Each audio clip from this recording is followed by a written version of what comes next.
मित्रहो नमस्कार.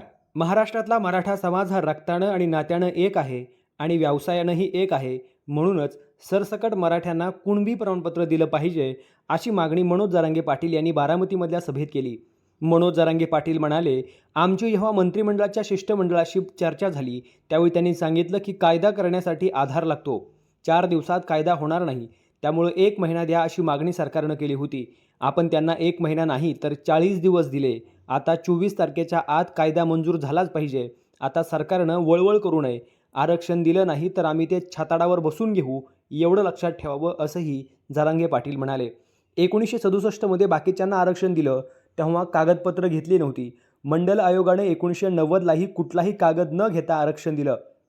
मराठा समाज ही भारत देशातली अशी जात आहे जी 12 ते 13% मागास सिद्ध झाली आहे. एकही जात मागास झालेली नसून त्यांना आरक्षण आहे. मराठा मागास सिद्ध होऊनही त्यांना आरक्षण नाही. ओबीसी प्रवर्गात जायचं असेल तर मागास जात असावी लागते, तरच जाता येतं. मराठा जात मागास आहे, सिद्ध झालंय. व्यवसायावर आधारित जाती निर्माण झाल्या, त्यावर आरक्षण दिलं. विदर्भातल्या आमच्या भावांना तुम्ही कशाच्या आधारे आरक्षण दिलं असा प्रश्न विचारला असता एका मंत्र्यानं मला सांगितलं की त्यांचा व्यवसाय शेती आहे.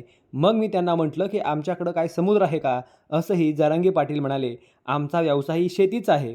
मराठ्यांना जाणून बुजून टार्गेट केलं गेलं. आता तुम्ही तुमच्या मुलाबाळांसाठी सावध राहा. आपलं युद्ध हे शांततेचं युद्ध आहे आणि जे थांबवण्याची ताकद राज्यात आणि देशात कुणामध्येच नाही. मी माझ्या समाजाच्या शब्दापुढं जाणार नाही. समाज माझ्यासाठी मायबाप आहे.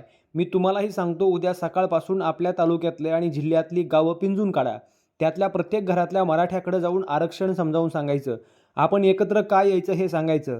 जर आंदोलन करताना शांततेत करायचं, जाळपोळ करायची नाही, कारण गोरगरिबांच्या पोरांवर केसेस होतात, त्यांना पुढं अडचण येते. सर्वात महत्त्वाचं हे आहे की एकाही मराठ्यांच्या पोरानं आत्महत्या करायची नाही, असंही आवाहन मनोज जरांगे पाटील यांनी बारामतीत केलं. आपलं शांततेचं युद्ध हे सरकारला 24 तारखेनंतर झेपावणारं नाही, पेलणारही नाही. गाफील राहू नका. आपण छत्रपती शिवरायांचे मावळे आहोत. सगळ्यांनी सावध राहा. आपल्याला पुढं काय करायचं आहे, आपल्या आंदोलनाची दिशा 22 ऑक्टोबरला सांगणार, कारण पाठीत खंजीर खुपसणं हा आपला स्वभाव नाही. जे करणार आहोत ते आपण सरळ सांगत असतो. तुम्हाला हात जोडून माझी विनंती आहे की यावेळी पक्ष, गट, तट सगळं सोडा. भांडणं विसरा.